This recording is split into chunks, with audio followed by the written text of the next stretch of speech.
ආයුබෝවන් දුවේ පුතේ. අපි අද කතා කරන්න හදන්නේ සම්බන්ධක පරිපාටි පාඩමේ ඉතිරි කොටස.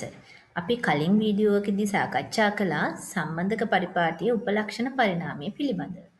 අද අපි කතා කරන්න සූදානම් වන්නේ එතනින් ඉදිරියට තියෙන one to one, one to many, ඊළඟට many to many, weak entities ඒ වගේ අවස්ථාවන් වලදී සම්බන්ධක පරිපාටිය ලියන්නේ කොහොමද කියන කොටස තමයි අපි අද කතා කරන්න සූදානම් වෙන්නේ. හරි. අපි දැන් කතා කරන්න හදන්නේ පුතේ one to one relationship එක ගැන. අපි එදා උපලක්ෂණ පරිණාමය කතා කළ නිසා අද අපි පටන් ගන්නෙ one to one relationship එකකින්. එතකොට one to one relationship එක මේ දීලා තියෙන ER diagram එක අපි පැහැදිලි කරගන්නේ මෙන්න මේ විදිහට. එක ජනාධිපතිවරයෙකු එක රටක් පාලනය කරන අතර එක රටකට සිටින්නේ එක ජනාධිපතිවරයෙක් පමණි. දැන් පුතාලට පේනවා මෙතන ප්‍රෙසිඩන්ට් කියලා කියන්නේ එක එන්ටිටි එකක්, කන්ට්‍රි කියන්නේ තවත් එන්ටිටි එකක්. එතකොට ප්‍රෙසිඩන්ට් කියන එන්ටිටි එකේ අපිට PR name, address කියලා attributes දෙකක් තියෙනවා. කන්ට්‍රි එකේ sea name, region කියලා attributes දෙකක් තියෙනවා. අපි මේක සම්බන්ධක පරිපාටිය ලියන්න පටන් ගත්තොත් මුලින්ම අපිට එනවා ප්‍රෙසිඩන්ට් කියන වගුව. ඔන්න ඔය විදිහට ගත්තා. අපි සුළු අරහණක් දැම්මා. පළවෙනියටම PR name කියන එක ගත්තා. ඊට පස්සේ address කියන එක ගත්තා. ඊළඟට country කියන එකට ගියාම country කියන එකේ පුතේ sea name තියෙනවා. ඊළඟට region කියන එක තියෙනවා. හරි? දැන් අපි මේ වගු දෙක අතර අන්තර් සම්බන්ධතාවයක් ඇති කරන්න එපේ.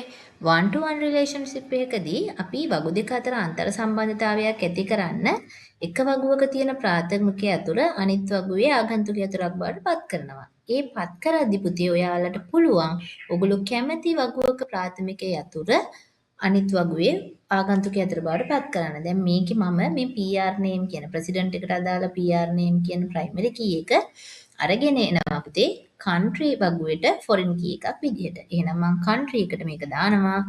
ඔන්න PR name කියලා. හරි. ඊට පස්සේ අපි හිතමු දැන් මේ තියෙන රූප සටහනට අදාළව මේ සම්බන්ධක පරිපාටිය ලියලා ඉවරයි. අපි හිතමු මෙන්න මෙහෙම දෙයක් අපිට තිබුණා කියලා. මෙන්න මෙහෙම දෙයක් අපිට තිබුණා කියලා හිතන්නකෝ පුතාලා. අපිට මෙන්න මේ rule කියන තැනට තව ඇට්‍රිබියුට් එකක්. ඒ කියන්නේ සම්බන්ධතාවයට තවත් ඇට්‍රිබියුට් එකක් අපි දාගන්නවා පුතේ මෙන්න මේ විදිහට. අපි හිතමු date කියලා. උදාහරණයක් විදිහට අපි හිතමු මේ ජනාධිපති මේ රටට පත් වෙච්ච දවස. එතකොට ඒ දවස කියන එක පුතේ ජනාධිපතිටත් අදාළයි රටටත් අදාළයි දෙකෙන් එක පැත්තකට විතරක් දෙන්න බෑ. ඒ වගේ වෙලාවල් වලට අපි කරන්නේ දෙපැත්තටම අයිති උපලක්ෂණයක් නම් ඒක අපි පවරනවා සම්බන්ධතාවයට. එතකොට one to one relationship එකක සම්බන්ධතාවයකට උපලක්ෂණයක් තිබුණොත් අපි ඒක කොහෙටද දාන්නේ? අන්න. අපි මේ වගේ වෙලාවක එතනට දාන්නේ පුතේ මෙන්න මේ country. ඒ කියන්නේ country පැත්තටනේ අපි අපේ foreign key එක ගෙනිච්චේ. foreign key එක ගෙනිච්ච වගුවටම තමයි පුතේ ඒක අපි ගෙනිලා සම්බන්ධ කරන්නේ. මම date කියන එක සම්බන්ධ කරා. මම date එක දාලා තියෙන simple d ඉඳ simple d ම දාන්න. දාලා වරහන වහන්න. එහෙනම් තේරුම් ගන්න මැපින් රූල් එක කොහොමද වෙන්නේ? one to one relationship එකකදී ඔයාලට කැමති විදිහට වගු දෙක ලියලා කියන්නේ ඔයාලට කැමති විදිහට කියන්නේ තියෙන ආකාරයටම වගු දෙක ලියලා පුතාලට කැමති පැත්තකට තමයි ආගන්තුකය අතර යොදන්නේ. සම්බන්ධතාවය මත උපලක්ෂණයක් තිබුණොත් ඒකත් අපි ගෙනහින් දානවා කොහටද? foreign key එක දාපු පැත්තටම. හරි. අපි ඊළඟට කතා කරන්නේ පුතේ one to many relationship එක ගැන. දැන් මේ දීලා තියෙන රූප සටහනේ customer කියන්නේ one side එක, order කියන්නේ many side එක. මේක අපි කියවන්නේ මේ විදිහට. එක පාරිභෝගිකයෙක් ඇනවුම් රාශියක් කරන අතර එක ඇනවුමකට සිටින්නේ එක පාරිභෝගිකයෙකු පමණි. එතකොට මෙතනදී අපි සම්බන්ධක පරිපාටිය ලියද්දී ඔයාලට පේනවා ප්‍රධාන එන්ටිටිස් දෙකක් තියෙනවා. එකක් customer අනිත් එක order. එතකොට අපි customer කියන වගුව පටන් ගත්තාම ඔන්න බලන්න customer ස්පෙලිංස් වෙනස් කරන්න එපා. ඒ තියෙන විදිහටම ගන්න. ඒකේ තියෙන ප්‍රයිමරි කී එක වෙන්නේ කස්ටමර් නම්බර් කියන එක. ඊට පස්සේ name කියන එක ගන්න. ඊළඟට පුතේ අනිත් වගුවට අපි ගියාම ඒකේ තියෙනවා order කියන එක. order කියන එකේ අපි ගත්තොත් ඒකේ primary key එක වෙලා තියෙන්නේ order ORD ID කියන එක. ඊට පස්සේ ඒකේ තව attribute එකක් තියෙනවා ORD date කියලා. හරි. දැන් අපිට මේකේ වගු දෙක අතර, ඒ කියන්නේ කස්ටමර් වගුව සහ ඕඩර් වගුව අතර අන්තර් සම්බන්ධතාවයක් ඇති කරන්න ඕනේ. අපි දන්නවා එක වගුවක තියෙන ප්‍රාථමික යතුරක් අනිත් වගුවේ ආගන්තුක යතුර බවට පත් කරන්න ඕනේ කියලා. මේ වගේ තැනක අපි ආගන්තුක යතුරු සම්බන්ධතාවය ඇති කරන්නේ පුතේ මිනි පැත්තේ. එහෙනම් වන් පැත්තේ තිබිච්ච ප්‍රාථමික යතුර වන කස්ටමර් නම්බර් එක අපි මිනි පැත්තට අරගෙන යනවා ආගන්තුක යතුරක් විදිහට. එතකොට ඔන්න ඕඩර් වගුවට එනවා අපිට මොකක්ද ආගන්තුක යතුර විදිහට CUS number කියන එක. හරි? ඊට පස්සේ අර මං කලින් වගේම අලුත් කොටසක් එකතු කරොත් සම්බන්ධතාවයේ මතට අපි ගනිමු date කියලාම උපලක්ෂණයක්. අපි හිතමු ඇනවුම කරපු දිනය කියන එක. ඒක කස්ටමර්ටත් අදාළයි ඕඩර් පැත්තටත් අදාළයි. අපි කලින් වගේ මේකටත් මේ වතාවේ date කියලා දැම්මොත් බලන්න date කියලා දැම්මොත් දැන් සම්බන්ධතාවයේ මත උපලක්ෂණයක් තියෙනවා. දැන් මේ සම්බන්ධතාවයේ මත තියෙන උපලක්ෂණයට අපි මොකද කරන්නේ? ඒක අයිති කොයි පැත්තටද? ඉස්සල වගේම පුතේ ෆොරින් කී එක දාපු පැත්තට තමයි මේ සම්බන්ධතාවයේ මත තියෙන උපලක්ෂණය අයිති. එහෙනම් one to many relationship එක සම්බන්ධතාවයේ මත උපලක්ෂණයක් තිබුණොත් අපි ඒක ඇතුළත් කරන්නේ many පැත්තට. එහෙනම් අපිට එනවා order වගුවේ order ID order date වලට අමතරව order date customer number වලට අමතරව date කියලා තවත් එක්කෙනෙක්. ඊට පස්සේ ওই විදිහට අපි වරහන් ටික වහ ගන්නවා. එතන මට ස්පෙලිංස් පුංචි වරදක් වෙලා තියෙන එක අපි හදාගමු. හරි. එතකොට මේ තියෙන්නේ අපේ සම්බන්ධක පරිපාටිය. නැවතත් බලන්න one side එක customer number name කියන එකේ විදිහටම ලිව්වා. mini side එකේ order ID order date එහෙමම ලියලා ඊට පස්සේ foreign key එක customer පැත්තේ තිබිච්ච ප්‍රාථමික යතුර ගෙනල්ලා ඒකට දාලා සම්බන්ධතාවය මත තිබිච්ච උපලක්ෂණයක් ගෙනල්ලා මිනි පැත්තටම දැම්මා. දැන් අපි තව පුංචි දෙයක් කරන්න තියෙනවා. ප්‍රාථමික යතුරු හොයලා ඉරක් අඳින්න ඕනි. එහෙනම් මේකේ කස්ටමර් නම්බර් කියන එකත් කස්ටමර් වගුවේ කස්ටමර් නම්බර් කියන එකත් ඕඩර් වගුවේ ඕඩර් ID කියන එකත් යටින් අපි ඉරියන් දෙන්න ඕනේ. හොඳට මතක තියාගන්න පුතේ. අපි මේ විදිහට ඉරියන් දෙන්නේ නැති වුණොත්, ඒ කියන්නේ ප්‍රාථමික යතුරු යටින් අපි මේ විදිහට ඉරක් යන්නේ නැති වුණොත් අපිට ලකුණු අඩු වෙනවා. හරි. අපි ඊළඟට කතා කරන්න යන්නේ පුතේ many to many relationship එකක් ගැන. දැන් many to many කිව්වහම අපි දෙපැත්තටම m අකුරු දෙකක් නම් දාන්නේ නැහැ. එක පැත්තක් m අනිත් පැත්ත n දාන්නේ. අපිට many කියන එකට m n තරුව කියන සංකේත තුනම පාවිච්චි කරන්න පුළුවන්. ඒ තුනෙන් මොනවා හරි දෙකක් තමයි දාන්නේ. එකම જાතිය දෙන්නෙක් අපි මේකට පාවිච්චි කරන්නේ නැහැ. දැන් කොහොමද අපි මේ වගේ එකක් කියවන්නේ? මෙන්න මෙහෙම. එක ශිෂ්‍යයෙකු පාඨමාලා රැසක් හදාරනවා. එක පාඨමාලාවක සිසුන් රැසක් ඉන්නවා. එහෙමයි අපි කියවන්නේ. අපි කියන්නේ ළමයි ගොඩක් කෝස් ගොඩක ඉන්නවා. කෝස් ගොඩක ළමයි ගොඩක්. එහෙම කියවන්නේ නැහැ පුතේ. එක ළමයෙක් පාඨමාලා ගොඩක ඉන්නවා. එක පාඨමාලාවක ළමයින් බොහෝ දෙනෙක් ඉන්නවා. ඒ විදිහටයි අපි කියවන්නේ. දැන් අපි මේ වගේ එකකට සම්බන්ධක පරිපාටිය ලියන්න ගියොත් මෙතනත් ඕගොල්ලන්ට පේනවා ප්‍රධාන වශයෙන් entities දෙකක් තියෙනවා student entity එක සහ course entity එක කියලා. එතකොට අපි ඔන්න ගන්නවා මුලින්ම student entity එක. student entity එකේ තියෙනවා අපිට ST number ඊළඟට name course එකේ තියෙනවා CID C title. හරි. එතකොට පුතේ දැන් ප්‍රධාන වගු දෙක හැදිලා ඉවරයි. ඔයාලා දන්නවා ප්‍රධාන වගු දෙක ලියලා නිකන් අපිට ඉන්න බෑ. අපි වගු දෙක අතර අන්තර් සම්බන්ධතාවයක් ඇති කරන්න ආගන්තුක යතුරක් දාන්න ඕනේ කියලා. ඔයාලා දැක්ක one to one relationship එක ඔයගොල්ලෝ කැමති පැත්තකට දැම්මා. one to many එකේ mini පැත්තට දැම්මා. දැන් many to many එක අපිට එහෙම කැමති පැත්තකටවත් mini පැත්තක් එහෙම එකක් නැහැ. අපි අනිවාර්යයෙන්ම many to many relationship එක අලුත් වගුවක් හදන්න ඕනි සම්බන්ධතාවය වෙනුවෙන්. එතකොට මේ හදන අලුත් වගුවේ නම එක්ක පුතාලට මේ සම්බන්ධතාවයේ නම කියන්නේ මේ ෆලෝ කියන එක දාන්න පුළුවන්. එහෙම නැත්නම් පුතේ දෙපැත්තේ තියෙන වගු දෙකේ නම් වල එකතුවෙන් නම අලුත් නමක් හදන්නත් පුළුවන්. ඒ කියන්නේ ස්ටුඩන්ට් කෝස් වගුව එහෙම නැත්නම් ෆලෝ වගුව. ඔය දෙකෙන් ඕනම නමක් ඕගලන්ට පාවිච්චි කරන්න පුළුවන්. මම ගන්නම් ස්ටුඩන්ට් කෝස් වගුව.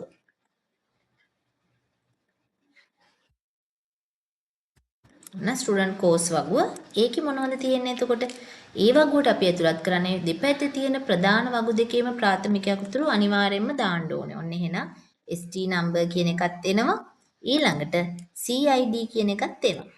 පුතේ මේ ST number සහ CID කියන දෙන්නගේ එකතුවෙන් මෙතන හැදෙනවා සංයුක්ත ප්‍රාථමික යතුරක්. ඊට පස්සේ කලින් වගේම අපි මෙතන සම්බන්ධතාවයේ මත උපලක්ෂණයක් තිබුණොත් කලින් විදිහටම අපි චුට්ටක් ඇඳගනිමු. සම්බන්ධතාවයේ මත උපලක්ෂණයක් තිබුණොත් ඒ කියන්නේ මේ දෙන්නටම අයිති වෙන දෙයක්. අපි හිතමු මේ ළමයි පාඨමාලාව හදාරන පැය ගණන කියලා.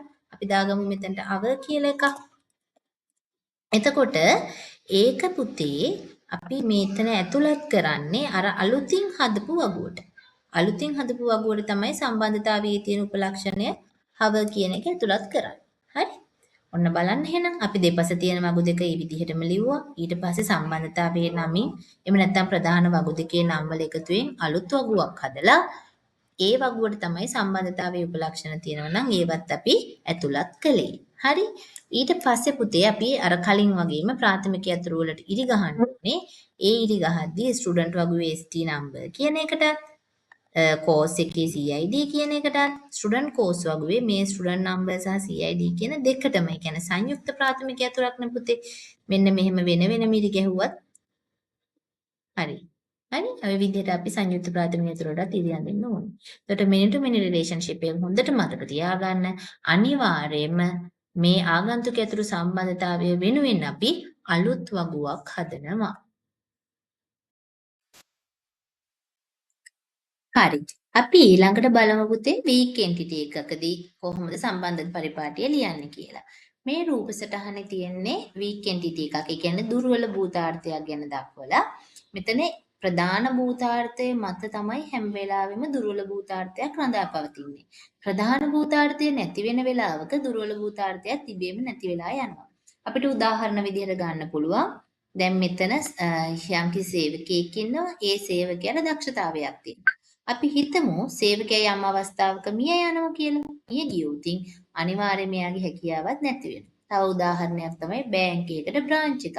මොකක් හරි හේතුවක් මත ඒ බැංක් එක අපි හිතමු මහ බැංකුවේ නියෝගයක් මත වැහුවා කියලා. මහජන බැංකුව කියලා හිතන වැහුවා කියලා එහෙම වුණොත් ඒ සම්බන්ධයෙන් බ්‍රාන්ච් එකක් තිබිලා වැඩක් වෙන්නේ නැහැ. අන්න ඒ වගේ. එතකොට පුතේ මතක තියාගන්න මෙන්න මේ විදිහට අපිට මේ දුර්වල භූතාර්ථයක් වෙන අවස්ථාවල දුර්වල භූතාර්ථයේ පැත්ත අපි මෙන්න මේ විදිහට ඉරි දෙකකින් සංකේතවත් කරනවා. එතනදී අනිවාර්යයෙන්ම සම්බන්ධතාවය දක්වා මෙන්න මේ කොටස සම්පූර්ණයෙන්ම මේ විදිහට ඩබල් ලයින් තමයි අපි අඳින්න ඕනේ.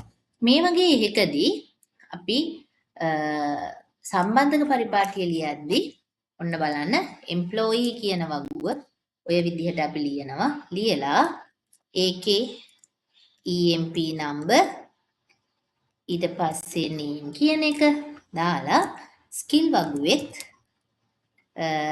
වගුව පටන් ගනිද්දී අනිවාර්යයෙන්ම ප්‍රධාන භූතාර්ථයේ ප්‍රාථමික යතුරත් අපි දාන්න ඕනේ. ඒ කියන්නේ EMP number කියන එක දාන්න ඕනේ. ඊළඟට skill number කියන එකත් දාන්න ඕනේ. ඊළඟට skill type කියන එකත් දාන්න ඕනේ. පුතේ ඒකේ මතක තියාගන්න ආගන්තුක යතුරු අපි දාන්නේ කොහාටද? දුර්වල භූතාර්ථයේ පැත්තට. ඒ හින්දා තමයි අපි employee number කියන එක මේ skill කියන තැනට ගත්තේ. ඒක අර අපි කලින් වගේ අගට යොදන්නේ නෑ. මේ දුර්වල භූතාර්ථයකදී employee number කියන එක අපි ඉස්සරහටම දාගන්නවා. එතකොට මේකෙදිත් අර අපි කලින් කතා කරාම වගේ සම්බන්ධතාවය මත උපලක්ෂණයක් තිබුණොත් ඒකත් අපි දාන්නේ. අපි දැන් මෙතන උදාහරණයක් විදිහට හිතමුකෝ පුතේ සම්බන්ධතාවයේ මත මේ ළමයා මේක ප්‍රැක්ටිස් කරන පැය ගාන කියන එක තියෙනවා, hour කියන එක තියෙනවා කියලා. එතකොට ඒකත් පුතේ අපි දාන්නේ මෙන්න මේ දුර්වල භූතාර්ථයේ පැත්තටමයි. එතකොට මෙතනට තමයි එන්නේ hour කියන එක. ඔන්න ඔය විදිහටයි අපේ සම්බන්ධක පරිපාටිය දුර්වල භූතාර්ථයකදී ලියවෙන්නේ. එතනදිත් පුතේ ඔයගොල්ලන්ට සිද්ධ වෙනවා අර අපි කලින් කිව්වා වගේම මේ විදිහට ඒ කියන්නේ ප්‍රාථමික අතුරු හඳුනාගෙන ලියන් දින්න දුර්වල භූතාර්ථයේ දාලට මේ එම්ප්ලොයි නම්බර් සහ ස්කිල් නම්බර් කියන දෙකම යටින් ලියන් දින්න සිද්ධ වෙනවා. ඔය විදිහටයි දුර්වල භූතාර්ථයකට අදාළව අපි සම්බන්ධක පරිපාටිය ලියන්නේ. හරි.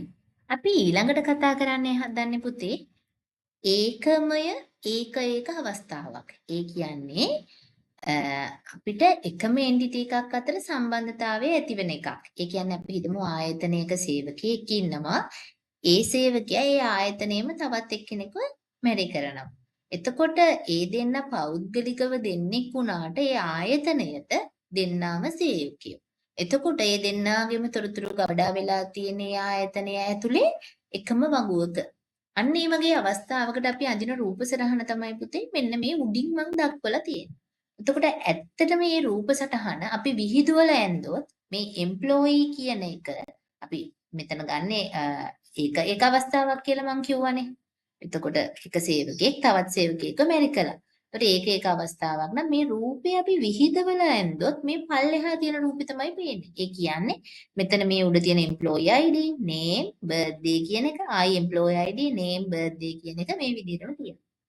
එතකොට අපි මේ වගේ රූප සටහනක් ආවහම දැන් පුතාලට ලියන්න අපහසුයි නම් ওই දෙවෙනි රූපය අපිට හම්බ වෙන්නේ නැහැ නේ විභාගෙදී අපිට හම්බ වෙන්නේ පළවෙනි රූප සටහනනේ. පුතාලට ලියන්න අපහසු නම් කරුණා කරලා මේක මේ විදිහට මේ විහිදුවලා කටු වැඩ කොලයක හරි ඇඳගන්න. ඊට පස්සේ පුතේ අපි මේකට සම්බන්ධ පරිපාටිය ලියන්න යනවා. ඒ ලියන්න යනකොට සාමාන්‍ය 1-to-1 නීතිය තමයි ඇප්ලයි කරන්නේ. සාමාන්‍ය 1-to-1 නීතිය පුතාලා දාන්නවා. කැමැති පැත්තකට ෆොරින් කී එක දාන්න පුළුවන්. ඒ හින්දා අපි ඔන්න පටන් ගන්නවා අපේ වගුව employee. employee වගුවේ අපිට තියෙනවා මොනවද? employee ID, employee ID, ඊට පස්සේ name, ඊළඟට birthday. පුතේ මේ රූප සටහනේ පුංචි වරදක් තියෙනවා මම ඒක පුතාලට කියන්න ඕනේ. ඔයාලා කොයිම වෙලාවකවත් ඔයාලා ER diagram අඳින විදිහට මේ birthday ලියලා තියෙන විදිහට පල්ලෙහාට කඩලා නම් ලියන්න එපා. ඒ කියන්නේ අපි attribute එකක් ලියනකොට හැමතිස්සෙම එක දිගට ලියන්න ඕනේ පුතේ. මෙහෙම වචන කැඩීමක් කරන්න හොඳ නැහැ. මේක මේ දීලා තියෙන රූප සටහනේ පුංචි වරදක්. ඒක ඕගොල්ලෝ අඳින්දි නිවැරදි කරගන්න. හරි? එතකොට ඔන්න අපි ගත්තා employee ID, name, birthday. ඒ විදිහටම අනිත් පැත්තට නැවතත් එනවා මොකක්ද මේ employee කියන එකම අපිට නැවතත් හම්බ වෙන්නේ. ඔන්න එහෙනම් ඒකම තමයි පුතේ ආයි පාරක් ලියන්න වෙන්නේ. දැන් මේකෙදි පුංචි ගැටලුවක් එනවා. අපි foreign key එක දාන්න යනකොට අර එක පැත්තක තිබිච්ච employee ID ම තමයි නැවතත් foreign key එක බවට පරිවර්තනය වෙන්නේ. එහෙමනම් අපි මොකද දැන් කරන්නේ ඒකට? මේ වගේ වෙලාවකදී පුතේ අපි foreign key එක විදිහට දැන් employee ID දාන්න බැරි නිසා අපේ සම්බන්ධතාවයේ තියෙන නමින් තමයි අපි ID එක පිටවන්නේ. ඒ කියන්නේ මම දානවා මෙතනට ID එක Mary ID කියලා. හරි? එතකොට සම්බන්ධතාවයේ නමින් මේ foreign key එක දාලා අර අපි කලින් විදිහටම මේ සම්බන්ධතාවයට අපිට තිබුණොත් උපලක්ෂණයක්. ඒ කියන්නේ සම්බන්ධතාවයට අපිට උපලක්ෂණයක් තිබුණොත් අපි ඒක දැන් අපි උදාහරණයක් විදිහට හිතමුකෝ පුතේ මැරි කරපු ඩේට් එක කියන එක නේද? ඩේට් එක කියන එක පුතාලට ගන්න පුළුවන්. මම මෙතන ටයිප් කරන්නම් ඉස්සෙල්ලාම ඩේට් කියලා.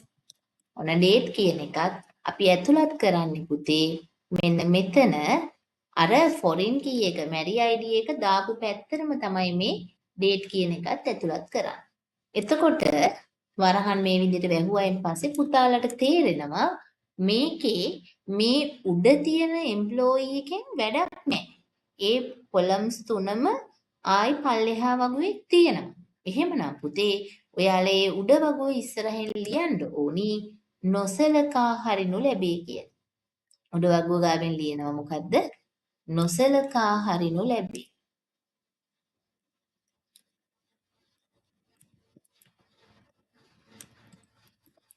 පුතේ ඒක අනිවාර්යයෙන්ම ලියන්න ඕනේ. මොකද එහෙම ලිව්වේ නැති වුණු ගමන් අපි දන්නේ නැහැ මේක මේ කියන්නේ අයින් කරලයි කියන එක දන්නේ නැහැ. එහෙම වුණොත් එතන අපිට වැරද්දක් දාන්න පුළුවන්. ඒ නිසා අනවශ්‍ය වගුව ඉදිරියෙන් නොසලකා හරිනු ලැබේ කියලා ලිවීම අත්‍යවශ්‍යයි.